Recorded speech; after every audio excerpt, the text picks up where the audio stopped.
ಎಲ್ಲರಿಗೂ ನಮಸ್ಕಾರ. ನಾವು ಈ ದಿನ ಒಂದು ನಮ್ಮ ಪ್ರತಿನಿತ್ಯದಲ್ಲಿ ನಾವು ಆರೋಗ್ಯ ತಪ್ಪದಾಗ ಮಾಡ್ತೀವಲ್ಲ, ಔಷಧಿ ತಗೊಳ್ತಕ್ಕಂಥ ಆ ಒಂದು ವಿಚಾರವಾಗಿ ಮಾತನಾಡೋಣ. ಈಗ ನಿಮಗೆ ಶಾಲೆಯಲ್ಲಾಗಲಿ ಅಥವಾ ಬೇರೆ ಕಡೆ ಆಗಲಿ, ದೊಡ್ಡವರಿಗಾಗಲಿ ನಮ್ಮ ದೇಹದ ಅಂಗಗಳೆಲ್ಲ ಗೊತ್ತಿರುತ್ತೆ. ಮತ್ತೆ ನಮಗೆ ಬರ್ತಕ್ಕಂಥ ಕೆಲವು ಕಾಯಿಲೆಗಳು ಗೊತ್ತಿರುತ್ತೆ ನಮಗೆ. ಉದಾಹರಣೆಗೆ ಕೆಮ್ಮು, ಜ್ವರ, ಅಥವಾ ಸ್ವಲ್ಪ ವಯಸ್ಸಾದ್ಮೇಲೆ ಮೈಕೈ ನೋವು, ಸೊಂಟ ನೋವು, ಬೆನ್ನು ನೋವು, ಕಾಲು ನೋವು, ಬಿದ್ದವ್ರಿಗೆ ಗಾಯ, ಈಗ ಏನೇನೋ ತೊಂದರೆಗಳಿರುತ್ತೆ ಆಗುತ್ತೆ ನಮ್ಮ ದೇಹಕ್ಕೆ, ಅಂಗಗಳಿಗೆ. ಅದಕ್ಕೋಸ್ಕರ ನಾವು ಔಷಧಿ ತಗೊಳ್ತೀವಿ. ಔಷಧಿಯನ್ನು ಸಾಮಾನ್ಯವಾಗಿ ನಾವು ಮಾತ್ರೆಗಳ ರೂಪದಲ್ಲಿ ತಗೊಳ್ತೀವಿ ಅಥವಾ ಇಂಜೆಕ್ಷನ್ ರೂಪದಲ್ಲಿ ಕೊಡ್ಬೋದು. ಇವೆರಡು ಬಿಟ್ಟರೆ ಬೇರೆ ಇನ್ಯಾವ ರೂಪದಲ್ಲೂ ಕೊಡೋದಿಲ್ಲ. ಒಟ್ಟಿನಲ್ಲಿ ಔಷಧಿ ತಗೊಳ್ತೀವಿ ಇದಕ್ಕೋಸ್ಕರ. ಹಾಗಾದರೆ ಔಷಧಿ ಎಲ್ಲಿ ಹೋಗುತ್ತೆ? ಈಗ ನಾವು ತಲೆನೋವಿಗೆ ಮಾತ್ರೆ ತಗೊಂಡ್ರೆ ಅದು ಡೈರೆಕ್ಟ್ ಆಗಿ ತಲೆನೋವಿಗೆ ಅಂದ್ರೆ ತಲೆಗೆ ಹೋಗಲ್ಲ ಅಲ್ವಾ? ತಲೆಗೆ ಹೋದ್ರೆ ಹೆಂಗ್ ಹೋಗಕ್ಕಾಗುತ್ತದು? ಮಾತ್ರೆಯಲ್ಲಿ ಇಟ್ಕೊಳಕ್ಕಾಗಲ್ಲ, ಹೊಟ್ಟೆ ಒಳಗೆ ಹೋಗ್ಬೇಕದು. ಹೊಟ್ಟೆ ಒಳಗೆ ಹೋದ್ಮೇಲೆ ಅದು ರಕ್ತದ ಮೂಲಕ ಹೋಗಿ ಹೆಂಗ್ ಸೇರ್ಕೊಳ್ಳುತ್ತೆ? ಅಲ್ಲಿರೋ ಕೋಶಗಳು ಏನ್ ಮಾಡುತ್ತೆ? ಅಥವಾ ಮಧ್ಯದಲ್ಲಿರ್ತಕ್ಕಂಥ ಕೋಶಗಳು ಅದನ್ನ ತಿನ್ನೋದಿಲ್ವಾ? ಲಂಚದ ತರ ಏನಾದ್ರು ಆಗುತ್ತಾ ಅನ್ನೋದನ್ನ ಸ್ವಲ್ಪ ಯೋಚನೆ ಮಾಡೋಣ ಬನ್ನಿ. ನಾವು ನಮ್ಮ ದೇಹದಲ್ಲಿ ಸ್ವಲ್ಪ ತೊಂದರೆ ಆದಾಗ ಒಳ್ಳೇದಾಗಲಿ ಅಂತ ಹಾರ್ಟ್ ಏಕ್ ಟ್ಯಾಬ್ಲೆಟ್ಸ್ ತಗೊಳ್ತೀವಿ, ಮತ್ತೆ ಹಾರ್ಟ್ ಟ್ಯಾಬ್ಲೆಟ್ಸ್ ತಗೊಳ್ತೀವಿ, ಹೆಡ್ಏಕ್ ಟ್ಯಾಬ್ಲೆಟ್ ತಗೊಳ್ತೀವಿ, ಪೇನ್ ಕಿಲ್ಲರ್ಸ್ ತಗೊಳ್ತೀವಿ, ಗ್ಯಾಸ್ ಟ್ಯಾಬ್ಲೆಟ್ಸ್ ತಗೊಳ್ತೀವಿ. ಇನ್ನೂ ಬೇರೆ ಬೇರೆ ರೀತಿಯಾಗಿರ್ತಕ್ಕಂಥ ಕಾಯಿಲೆಗಳಿದ್ದವರಿಗೆ ಬೇರೆ ಬೇರೆ ರೀತಿಯಾಗಿರ್ತಕ್ಕಂಥ ಔಷಧಿಗಳನ್ನ ಮಾತ್ರೆ ಅಥವಾ ಇಂಜೆಕ್ಷನ್ ರೂಪದಲ್ಲಿ ಕೊಡ್ತಾರೆ. ಆದ್ರಿಂದ ನಾವು ಸರಿ ಹೋಗ್ತೀವಿ. ಹಾಗಾದರೆ ಆ ಔಷಧಿಗಳು ಹೇಗೆ ಹೋಗುತ್ತೆ ರಕ್ತದಲ್ಲಿ, ಯಾವ ರೀತಿ ಪ್ರಯಾಣ ಮಾಡುತ್ತೆ, ಅವುಗಳ ಟಾರ್ಗೆಟ್ ಆರ್ಗನ್ ಹೇಗೆ ಸೇರ್ಕೊಳ್ಳುತ್ತೆ? ಉದಾಹರಣೆಗೆ ಹಾರ್ಟ್ ಇಂದ ಮಾತ್ರೆ ತಗೊಂಡ್ರೆ ಅದು ರಕ್ತದಲ್ಲಿ ಹೋಗ್ಬೇಕು ಹೊಟ್ಟೆ ಮೂಲಕ. ಹೊಟ್ಟೆಯಲ್ಲಿರ್ತಕ್ಕಂಥ ಕೋಶಗಳು ಯಾಕೆ ಅದನ್ನು ತಗೊಳ್ಳಲ್ಲ? ಈ ರೀತಿ ಪ್ರಶ್ನೆಗಳು ಅನೇಕ ಸಾರಿ ನನಗೆ ಪಾಠ ಮಾಡ್ಬೇಕಾದ್ರೆ ಮಕ್ಕಳು ಕೇಳಿದ್ದಾರೆ. ಅದನ್ನ ಅದಕ್ಕೆ ಉತ್ತರ ಅವಾಗ ಕೊಡ್ತಾ ಇರ್ಲಿಲ್ಲ, ಬರೇ ಪರೀಕ್ಷೆ ದೃಷ್ಟಿಯಿಂದ ಮಾಡ್ತಿದೀವಿ ಪಾಠ. ಈಗ ಇದ್ರಲ್ಲಿ ನಾನು ಹೇಳಿದ್ದೀನಿ, ಬನ್ನಿ ನೋಡೋಣ. ಮೊಟ್ಟ ಮೊದಲು ನಾವು ತಿಳ್ಕೊಳ್ಳೋದೇನಪ್ಪಾ ಅಂತಂದ್ರೆ, ನಾವು ಈಗ ಉದಾಹರಣೆಗೆ ಟ್ಯಾಬ್ಲೆಟ್ ಮೂಲಕ ಔಷಧಿ ತಗೊಳ್ತೀವಿ ಅಂತ ಇಟ್ಕೊಳ್ಳೋಣ. ಆ ಮಾತ್ರೆಗಳು ದೇಹದಲ್ಲಿ ಹೋಗುತ್ತೆ. ಎಲ್ಲಿ ಹೋಗುತ್ತೆ? ಫಸ್ಟ್ ಬಾಯಲ್ಲಿಟ್ಕೊಂಡು ನಾವು ನೀರು ಹಾಕೊಳ್ತೀವಿ, ತಕ್ಷಣ ಹೊಟ್ಟೆ ಒಳಗೆ ಹೋಗುತ್ತೆ. ಹೊಟ್ಟೆ ಒಳಗಡೆ ಕೆಲವು ಎನ್ಸೈಮ್ಸ್, ಕಿಣ್ವಗಳಿರುತ್ತೆ. ಸೊ ನೀರು ಮತ್ತು ಕಿಣ್ವಗಳು ಎರಡೂ ಸಹಿತ ಈ ಮಾತ್ರೆಗಳನ್ನ ಫಸ್ಟ್ ಕರಗಿಸ್ಬಿಡುತ್ತೆ. ಕರಗಿಸ್ಬಿಟ್ಟು ಹೊಟ್ಟೆ ನಮ್ಮ ಜೀರ್ಣಾಂಗದಲ್ಲಿರ್ತಕ್ಕಂಥ ಭಾಗಗಳಾದಂಥ ಸಣ್ಣ ಜೀರ್ಣಾಂಗದಲ್ಲಿ ವಿಲ್ಲೈಗಳಿದೆಯಲ್ಲ, ಆ ವಿಲ್ಲೈಗಳು ಅವುಗಳನ್ನು ಎಳೆದುಕೊಂಡ್ಬಿಟ್ಟು ಅವುಗಳನ್ನ ಅಬ್ಸರ್ವ್ ಮಾಡಿಕೊಂಡು ರಕ್ತಕ್ಕೆ ಕೊಡುತ್ತೆ.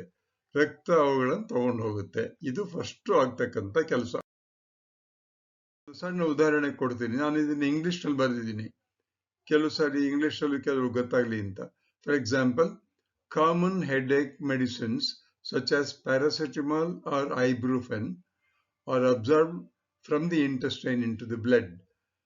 The blood carries the medicine throughout the body and ultimately it reaches the neurons. ಪಕ್ಕದಲ್ಲಿ ತೋರಿಸಿದ ನರಕೋಶಗಳು ಅದಕ್ಕೆ ಸೇರಿಕೊಳ್ಳುತ್ತೆ. ನರಕೋಶಗಳು ಎಲ್ಲಿರ್ಬೋದು?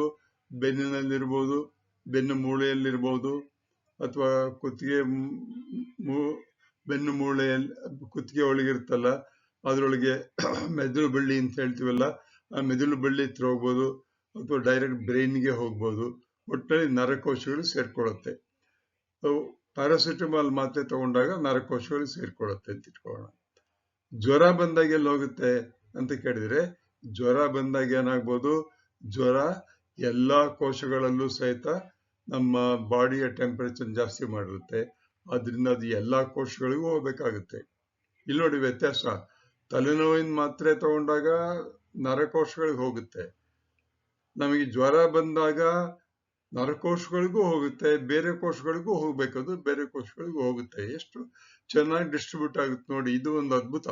ನೀವೇನಾದ್ರು ಡಾಕ್ಟರ್ ಆದ್ರೆ ಇದನ್ನ ಪೂರ್ತಿ ಕಲ್ತ್ಕೋಬಹುದು. ಅಂದ್ರೆ ಟ್ಯಾಬ್ಲೆಟ್ ತಗೊಂಡಾಗ ಬ್ಲಡ್ ಹೋಗುತ್ತೆ, ಆಮೇಲೆ ಬಾಡಿ ಸೆಲ್ಸ್ ಹೋಗುತ್ತೆ, ಟಾರ್ಗೆಟ್ ಪ್ರೋಟೀನ್ಸ್ ಹೋಗುತ್ತೆ. ಅಂದ್ರೆ ಪ್ರೋಟೀನ್ ಕೆಲವು ಸೆಲ್ಗಳಲ್ಲಿ ಇರ್ತಕ್ಕಂಥ ಪ್ರೋಟೀನ್ಸ್ ಅಂತ ಹೇಳ್ತೀವಲ್ಲ, ಅಲ್ಲಿಗೆ ಹೋಗಿ ಅದು ಟಾರ್ಗೆಟ್ ಸೆಲ್ ಅಲ್ಲಿ ಹೋಗುತ್ತೆ.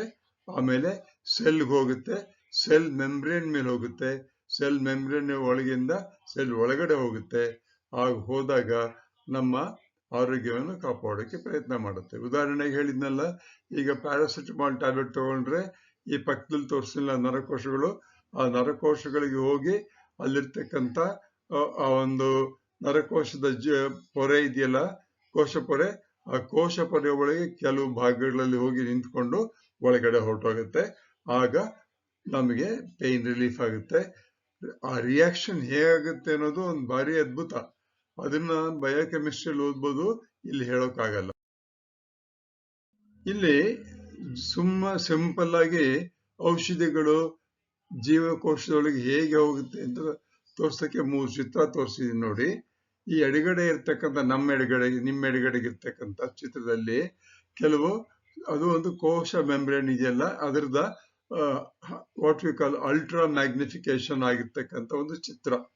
ಆ ಚಿತ್ರದಲ್ಲಿ ನೀವು ನೋಡ್ತಿದ್ದೀರಾ, ಅನೇಕ ಭಾಗಗಳು ಕಾಣಿಸ್ತಾ ಇದೆ. ಒಳಭಾಗ ಹೊರಭಾಗ ಅಂತ ಹೇಳ್ಬೋದು. ಮೇಲೆ ಇರ್ತಕ್ಕಂಥ ನೀಲಿ ಬಣ್ಣದ ಆಕಾರದಲ್ಲಿರ್ತಕ್ಕಂಥ ಒಂದು ಉದ್ದ ಸ್ಪಿಂಡಲ್ ಶೇಪ್ ಇದೆಯಲ್ಲ, ಅದು ಕೆಂಪು ಬಣ್ಣದ್ದು, ಹೀಗೆ ಬೇರೆ ಬೇರೆ ಆಕೃತಿಯಲ್ಲಿದೆ. ಅವೆಲ್ಲವೂ ಸಹಿತ ದ್ವಾರಗಳು, ಕೋಶದ ಒಳಗೆ ಹೋಗೋದಕ್ಕೆ ದ್ವಾರಗಳು. ಅಲ್ಲಿಗೆ ಅಂದ್ರೆ ಒಂದೊಂದು ದ್ವಾರ, ಒಂದೊಂದು ಬಾಗಿಲು ಒಂದೊಂದು ತರ ಇದೆ. ಆ ದ್ವಾರಗಳಿಗೆ ಇಂಗ್ಲಿಷ್ ನಲ್ಲಿ ರಿಸೆಪ್ಟಾರ್ಸ್ ಅಂತ ಕರೀತಾರೆ. ರಿಸೆಪ್ಟಾರ್ಸ್ ಎಲ್ಲ ಒಂದೇ ರೀತಿ ಇರೋದಿಲ್ಲ. ರಿಸೆಪ್ಟಾರ್ಸ್ ಇರುತ್ತಲ್ಲ, ಬಾಗಿಲುಗಳು, ಅದನ್ನ ನಾವು ನಮ್ಮ ಬಾಗಿಲು ವುಡ್ ಅಥವಾ ಸ್ಟೀಲ್ ಅಲ್ಲಿ ಮಾಡಿದರೆ ಈ ಕೋಶದ ಬಾಗಿಲುಗಳು ಪ್ರೋಟೀನಲ್ ಆಗಿರುತ್ತೆ. ಎರಡನೇ ಚಿತ್ರ ಪ್ರೋಟೀನಲ್ ಆಗಿರುತ್ತೆ, ಫಾಸ್ಫೇಟ್ ಅಲ್ಲಿ ಆಗಿರುತ್ತೆ, ಲೈಪಿಡ್ ಅಲ್ಲಿ ಆಗಿರುತ್ತೆ, ಅಥವಾ ಫಾಸ್ಫೋಲೈಪಿಡ್ ಅಂತ ಆಗಿರುತ್ತೆ. ಅಂದ್ರೆ ಇದೇನಾಗಿರ್ಬೋದು, ಪ್ರೋಟೀನ್ ನಲ್ಲಿ ಆಗಿರ್ಬೋದು, ಫಾಸ್ಫೇಟ್ ಅಲ್ಲಿ ಆಗಿರ್ಬೋದು, ಫಾಸ್ಫೋಲೈಪಿಡ್ ಅಲ್ಲಿ ಆಗಿರ್ಬೋದು, ಎಲ್ಲ ಸೇರ್ಕೊಂಡಾಗಿರ್ಬೋದು. ಹೀಗೆ ಬೇರೆ ಬೇರೆ ರೀತಿಯಾಗಿರ್ತಕ್ಕಂಥ ಮಾಲಿಕ್ಯೂಲ್ಸ್ ಇಂದ ಅಲ್ಲಿ ಬಾಗಿಲುಗಳಿಗಾಗಿರುತ್ತೆ. ಇನ್ನೊಂದು ಪಕ್ಕದ ಚಿತ್ರ ತೋರಿಸ್ತೀವಿ ನೋಡಿ, ಲಾಕ್ ಅಂಡ್ ಕೀ ಅಂತ. ಇವಾಗ ಏನಾಗುತ್ತೆ, ಜೀವಕೋಶಕ್ಕೆ ಈ ವಸ್ತುಗಳು ಬಂದಾಗ, ಒಳಗಡೆ ಹೋಗ್ಬೇಕು ಅಂತಂದಾಗ ಅಲ್ಲಿ ಈ ಹೊರಭಾಗ ಅಂದ್ರೆ ಜೀವಕೋಶದ ಹೊರಭಾಗ ಇದೆಯಲ್ಲ, ಅಲ್ಲಿ ಬೀಗ ಹಾಕಿರುತ್ತೆ. ಆ ಬೀಗವನ್ನು ಬೇರೆ ಬೇರೆ ರೀತಿ ಬೀಗ, ಈಗ ಒಂದೊಂದು ನಮ್ಮ ಮನೆಯಲ್ಲಿ 3 ತರ ಬೀಗ ಇದೆ ಹೊರಗಡೆ ಬಾಗಿಲಿಗೆ, ಒಂದ್ರಲ್ಲಿ ಒಂದು ಬರೋದಿಲ್ಲ. ಅದೇ ರೀತಿ ಕೋಶಗಳಿರೋ ಸುತ್ತಲೂ ಹೊರಭಾಗದಲ್ಲಿ ಅನೇಕ ರೀತಿಯ ಬೀಗಗಳ ಇರುತ್ತೆ. ಆ ಬೀಗಗಳೆಲ್ಲ ಆಗಿರೋದು ಪ್ರೋಟೀನ್ ನಿಂದ, ಫಾಸ್ಫೇಟ್ ಇಂದ, ಅಥವಾ ಲೈಪಿಡ್ ಇಂದ, ಅಥವಾ ಕಾರ್ಬೋಹೈಡ್ರೇಟ್ ಇಂದ ಆಗಿರ್ಬೋದು. ಇಲ್ಲಾಂದ್ರೆ ಕೆಲವು ಸಾರಿ ಎಲೆಕ್ಟ್ರಾನಿಕ್ ಫೇಸ್ ಡಿಟೆಕ್ಷನ್ ಅಂತ ಹೇಳ್ತಾರ, ಹಾಗೆ ಮುಖ ನೋಡಿದ ತಕ್ಷಣ ಒಳಗಡೆ ಬಿಡುವಂತ ಕೆಲವು ದ್ವಾರಗಳು ಇದೆ ಇದರಲ್ಲಿ. ಇಲ್ಲಿ ಲಾಕ್ ಅಂಡ್ ಕೀ ಪಕ್ಕದಲ್ಲಿ ತೋರಿಸ್ತೀನಿ ನೋಡಿ, ಅಲ್ಲಿ ಕಂದು ಬಣ್ಣದ್ದು ಮತ್ತೆ ಇನ್ನೊಂದು ನೀಲಿ ಬಣ್ಣ ತೋರಿಸಿದೀನಿ. ಅವೆರಡು ಬೇರೆ ಬೇರೆ ರೀತಿಯಾಗಿರ್ತಕ್ಕ ಕೀಗಳು. ಅಲ್ಲಿ ಹೋಗಿ ಕೂತ್ಕೊಂಡಾಗ ಅವು ಅಲ್ಲಿ ಕೂತ್ಕೊಳ್ಳುತ್ತೆ. ಈ ಕೆಳಗಡೆ ಚಿತ್ರದಲ್ಲಿ ತೋರಿಸ್ತೀನಿ, ಅಲ್ಲಿ ಕೂತ್ಕೊಂಡಾಗ ಅದು ಒಳಗಡೆ ನುಂಗ್ಕೊಂಡ್ಬಿಡುತ್ತದು, ಒಳಗಡೆ ಹೊರಟೋಗುತ್ತೆ. ಅಲ್ಲಿ ಔಷಧಿ ಒಳಗಡೆ ಹೋಗಿ ಕೆಲಸ ಮಾಡುತ್ತೆ. ಅಂದ್ರೆ ಹೀಗೆ ಔಷಧಿಗಳು ಹೋಗ್ಬೇಕಾದ್ರೆ ಆ ಲಾಕ್ ಅಂಡ್ ಕೀ ಮೆಕ್ಯಾನಿಸಮ್ ಹೋಗ್ಬೇಕು. ಅದು ಜೀವಕೋಶಗಳಲ್ಲಿ ಇರುತ್ತೆ. ಅದು ಸಂಕೀರ್ಣವಾಗಿದೆ, ನಾನಿಲ್ಲಿ ಬಹಳ ಸುಲಭವಾಗಿ ಹೇಳ್ತಾ ಇದ್ದೀನಿ, ಸುಮ್ಮನೆ ಅರ್ಥವಾಗಲಿ, ಖುಷಿಯಾಗ್ಲಿ ಅಂದ್ಬಿಟ್ಟು ಅಂತ ನೋಡೋಣ ಬನ್ನಿ.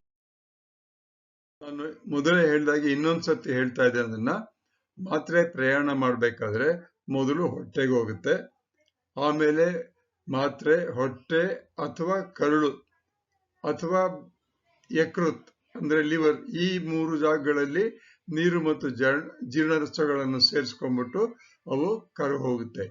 ಆ ಕರಗಿದಾಗ ಮಾತ್ರೆ ಇದೆಯಲ್ಲ, ಅದು ಅದರಲ್ಲಿರ್ತಕ್ಕಂಥ ಸಕ್ರಿಯವಾಗಿರ್ತಕ್ಕಂಥ ರಾಸಾಯನಿಕ ಪದಾರ್ಥ ಹೊರಗಡೆ ಬರುತ್ತೆ. ಅಂದ್ರೆ ಈಗ ನೀವು ಕ್ಯಾಪ್ಸ್ಯೂಲ್ ತಗೊಂಡಾಗ ಕ್ಯಾಪ್ಸ್ಯೂಲ್ ಮೇಲೆ ಜಿಲೆಟಿನ್ ಅಂತ ಇರುತ್ತೆ, ಅದರೊಳಗೆ ಏನು ಔಷಧಿ ಇರಲ್ಲ, ಅದು ಕರಗಿ ಹೋಗುತ್ತೆ. ಅದು ಕರಗಿದ ಮೇಲೆ ಒಳಭಾಗದಲ್ಲಿರ್ತಕ್ಕಂಥ ಔಷಧಿ ಇರುತ್ತಲ್ಲ, ಮಾಲಿಕ್ಯೂಲ್ಸ್, ಆ ಮಾತ್ರೆ ಇರ್ತಕ್ಕಂಥ ಮಾಲಿಕ್ಯೂಲ್ಸ್ ಕರಗತ್ತೆ. ಅವು ತಮ್ಮ ಪ್ರಯಾಣವನ್ನ ಶುರು ಮಾಡುತ್ತೆ. ಅಲ್ಲಿ ತನಕ ಅದು ಶುರುವಾಗಲ್ಲ. ಕೆಲವು ಮಾತ್ರೆ ತಗೊಂಡ್ರೆ ಹೊಟ್ಟೆ ಅಥವಾ ನಮ್ಮ ಜೀರ್ಣಾಂಗದಲ್ಲಿ 1-2 ಗಂಟೆ ಹಂಗೆ ಇರುತ್ತೆ, ಆಮೇಲೆ ಕರಗುತ್ತೆ, ಆಮೇಲೆ ಮುಂದಕ್ಕೆ ಹೋಗುತ್ತೆ. ಮಾತ್ರೆಗಳು ಕರಗೋದಕ್ಕೆ ನಮ್ಮ ಹೊಟ್ಟೆಯಲ್ಲಿರ್ತಕ್ಕಂಥ ಜೀರ್ಣ ರಸಗಳು ಎಷ್ಟು ಮುಖ್ಯವೋ ಅಷ್ಟೇನೆ ಕಿಣ್ವಗಳು ಅಥವಾ ಎನ್ಸೈಮ್ಸ್ ಅಂತ ಹೇಳ್ತಾರೆ, ಅದು ಮುಖ್ಯ. ಅದರಲ್ಲೂ ಸಹಿತ ಯಕೃತ್ ನಮ್ಮ ಲಿವರ್ ಇದೆಯಲ್ಲ, ಲಿವರ್ ಇರ್ತಕ್ಕಂಥ ಜೀರ್ಣ ರಸ ಅಥವಾ ಎನ್ಸೈಮ್ಸ್ ಅಂತ ಹೇಳ್ತಾರೆ ಅದನ್ನ. ಎನ್ಸೈಮ್ಗಳು ಬಹಳ ಮುಖ್ಯ. ಅವುಗಳು ಮಾಡ್ತಕ್ಕಂಥ ಕೆಲಸಗಳಿದೆಯಲ್ಲ, ಅದರಿಂದ ಔಷಧಿಗಳು ಒಳಭಾಗದಲ್ಲಿ ಔಷಧಿಯಲ್ಲಿರ್ತಕ್ಕಂಥ ಮಾಲಿಕ್ಯೂಲ್ಸ್ ಅಣುಗಳು ಬಿಡುಗಡೆ ಆಗುತ್ತೆ. ಬಿಡುಗಡೆಯಾಗಿ ರಕ್ತದ ಮೂಲಕ ಪ್ರಯಾಣ ಶುರು ಮಾಡುತ್ತೆ. ಔಷಧಿ ಜೀವಕೋಶಗಳಿಗೆ ಹೋಗ್ಬೇಕು ಒಳಭಾಗದಲ್ಲಿ ಅಂತ ಹೇಳಿದಾಗ ಇಂಪಾರ್ಟೆಂಟ್ ಆಗಿರ್ತಕ್ಕಂಥದ್ದು ಗ್ರಾಹಕಗಳು ಅಥವಾ ರಿಸೆಪ್ಟಾರ್ಸ್ ಅಂತ ಕರೀತಾರೆ ಅದನ್ನ. ಜೀವಕೋಶ ಪೊರೆಯ ಮೇಲೆ ವಿಶೇಷ ಪ್ರೋಟೀನ್ಗಳಿರುತ್ತೆ. ವಿಶೇಷ ಪ್ರೋಟೀನ್ಗಳು ಕೊಬ್ಬು ಮತ್ತೆ ಫಾಸ್ಫೋಲೈಪಿಡ್ಗಳಿರುತ್ತೆ ಅಂತ ಮೊದಲೇ ಹೇಳಿದೆ. ಇವುಗಳು ಬೀಗ ಮತ್ತು ಕೀಲಿಗಳ ಶೈಲಿಯಲ್ಲಿ ಕೆಲಸ ಮಾಡುತ್ತೆ. ಆ ರಿಸೆಪ್ಟಾರ್ಸ್ ಮೇಲೆ ಕೂತ್ಕೊಂಡಾಗ ಯಾವ ಬೀಗಕ್ಕೆ ಯಾವ ಕೀಲಿ ಸರಿಯಾಗಿರುತ್ತೋ ಅದು ಸೇರ್ಕೊಂಡು ಎರಡು ಸಹಿತ ಕೋಶದ ಒಳಗಡೆ ಹೊರಟೋಗುತ್ತೆ. ಅದಕ್ಕೆ ಎಂಡೋಸೈಟೋಸಿಸ್ ಅಂತ ಕರೀತಾರೆ. ಒಳಭಾಗದಲ್ಲಿ ಹೊರಟೋಗ್ಬಿಡುತ್ತೆ. ಒಳಗೆ ಹೋದ್ಮೇಲೆ ನಿಧಾನವಾಗಿ ಅವು ಯಾವ ಭಾಗ ಕೆಟ್ಟಿರುತ್ತೋ ಕೋಶದಲ್ಲಿ ಆ ಭಾಗದಲ್ಲಿ ಅವು ಸೇರ್ಕೊಂಡು ಕೆಲಸ ಶುರು ಮಾಡುತ್ತೆ. ಕೆಲಸ ಶುರು ಮಾಡಿ ಅನೇಕ ಗಂಟೆಗಳು ಅಥವಾ ಅನೇಕ ದಿವಸಗಳು ಆದ್ಮೇಲೆ ಆ ಕಾಯಿಲೆ ಅಂತಕ್ಕಂಥದ್ದು ವಾಸಿಯಾಗುತ್ತೆ. ಕಾಯಿಲೆ ವಾಸಿ ಹೇಗಾಗುತ್ತೆ ಅನ್ನೋದೇ ಬೇರೆ ವಿಚಾರ. ಅದು ನಾನು ಹೇಳೋಕ್ಕಾಗಲ್ಲ, ನನಗೆ ಅಷ್ಟೊಂದು ಗೊತ್ತಿಲ್ಲ. ಇಷ್ಟು ಮಾತ್ರ ಹೇಳ್ಬೋದು. ಈಗ ಔಷಧಿ ಗುರಿ ನೋಡೋಣ. ಔಷಧಿ ಎಲ್ಲಿಗೆ ತಲುಪಬೇಕು ಅನ್ನೋದನ್ನ ನೋಡೋಣ. ಈಗ ರಕ್ತದ ಮೂಲಕ ದೇಹದ ಎಲ್ಲಾ ಭಾಗಗಳಿಗೂ ಔಷಧಿ ಅಂತೂ ಹೋಗುತ್ತೆ ಫಸ್ಟ್, ಅದು ನಿಜ. ಆದರೆ ಹೃದಯಕ್ಕೋಸ್ಕರ ತಗೊಳ್ತೀವಲ್ಲ ಕೆಲವು ಮಾತ್ರೆಗಳು, ಫಾರ್ ಎಕ್ಸಾಂಪಲ್ ಕನ್ಕಾರ್ ಅಂತ ಒಂದು ಮಾತ್ರೆ ಇದೆ ಅಂತ ಇಟ್ಕೊಳ್ಳೋಣ, ಕಾರ್ಡಿಯಸ್ ಅಂತ ಒಂದು ಮಾತ್ರೆ ಇದೆ ಅಂತ ಇಟ್ಕೊಳ್ಳೋಣ. ಅದು ಬರೇ ಹೃದಯಕ್ಕೋಸ್ಕರ ಹೋಗ್ಬೇಕು.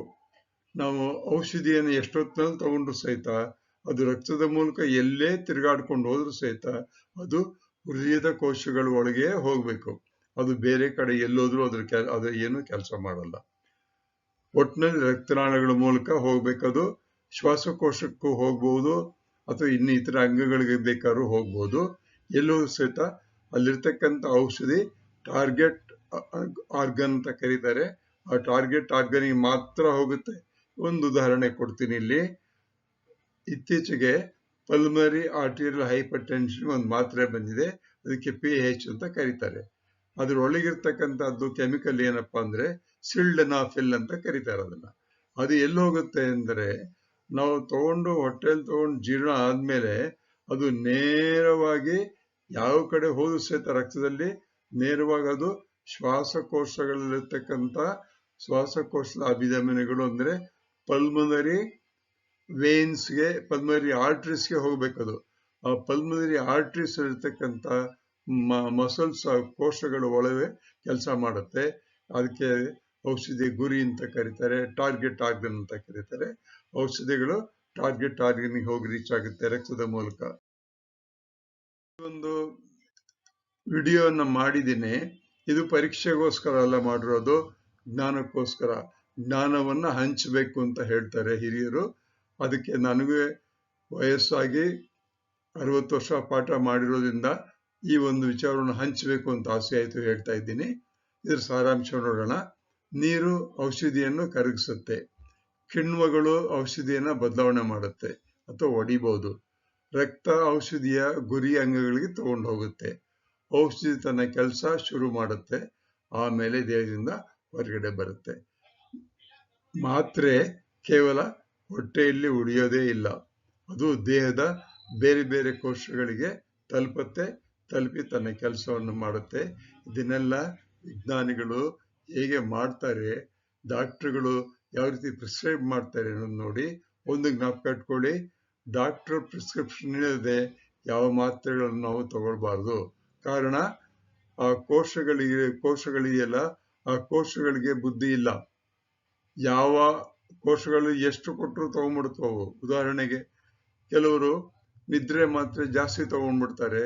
ತಗೊಂಡ್ರೆ ಆ ನರಕೋಶಗಳಿಗೆ ಗೊತ್ತಾಗಲ್ಲ, ಆ ಮಾತ್ರೆಗಳು ಎಲ್ಲಾ ಔಷಧಿಗಳನ್ನ ಅದು ನುಂಗ್ಕೊಂಡ್ಬಿಡುತ್ತೆ. ನುಂಗ್ಕೊಂಡಾಗ ಅವರು ಜಾಸ್ತಿ ನಿದ್ದೆ ಮಾಡ್ತಾರೆ. ಆ ರೀತಿ ಮಾಡಬಾರ್ದು. ಆದ್ರಿಂದ ಡಾಕ್ಟರ್ ಎಷ್ಟು ಹೇಳ್ತಾರೋ ಅಷ್ಟು ತಗೊಳ್ಬೇಕು, ಹೆಚ್ಚಿಗೆ ತಗೋಬಾರ್ದು. ಕೆಲವರು ಆಂಟಿಬಯೋಟಿಕ್ಸ್ ಸುಮ್ಮನೆ ತಗೊಂಡ್ಬಿಡ್ತಾರೆ, ಅದು ಆ ರೀತಿ ತಗೋಬಾರ್ದು. ಡಾಕ್ಟರ್ ಹೇಳಿದ್ರೆ ಮಾತ್ರ ತಗೊಳ್ಬೇಕು. ಎಲ್ಲರೂ ಇದನ್ನು ಫಾಲೋ ಮಾಡಿ ದಯವಿಟ್ಟು ಜ್ಞಾಪಕ ಇಟ್ಕೊಳ್ಳಿ. ಈ ಒಂದು ವಿಡಿಯೋ ಮಾಡೋದಕ್ಕೆ ನಾನು ಕಾನ್ಸೆಪ್ಟು, ಡಿಸೈನು, ವಾಯ್ಸು ನಾನು CG ನಾಗರಾಜ ಮಾಡಿರ್ತಕ್ಕಂಥದ್ದು. ಅಕಾಡೆಮಿಕ್ ಅಸಿಸ್ಟೆನ್ಸು, ಕಂಟೆಂಟ್ ವಿಚಾರವಾಗಿ ಸ್ವಲ್ಪ ChatGPT ಇಂದ ಮತ್ತು ಇಂಟರ್ನೆಟ್ ಇಂದ ತಗೊಂಡಿದ್ದೀನಿ. Images creative commons. ನನ್ನ ಚಾನಲ್ಲು @ನಾಗರಾಜ ಚಿತ್ರದುರ್ಗ 1938 ಅಂತ. ಇದು ನಿಮ್ಗೆ ಇಷ್ಟವಾದರೆ ದಯವಿಟ್ಟು ಈ ಜ್ಞಾನವನ್ನ ಬೇರೆಯವರಿಗೆ ಹಂಚೋದಕ್ಕೆ ಪ್ರಯತ್ನ ಮಾಡಿ. ಇದು ಬಹಳ ಮುಖ್ಯ. ಸ್ವಲ್ಪ ತಿಳ್ಕೊಂಡವರು ಯಾವುದಾದ್ರೂ ಒಂದು ಮೂಲಕ ವಿಜ್ಞಾನದ ಜ್ಞಾನವನ್ನ ಹೇಳಬೇಕಾಗುತ್ತೆ. ಅದನ್ನ ನಾನು ಪ್ರಯತ್ನ ಮಾಡ್ತಿದ್ದೀನಿ. ನೀವು ಬೇರೆಯವರಿಗೆ ದಯವಿಟ್ಟು ಹೇಳಿ.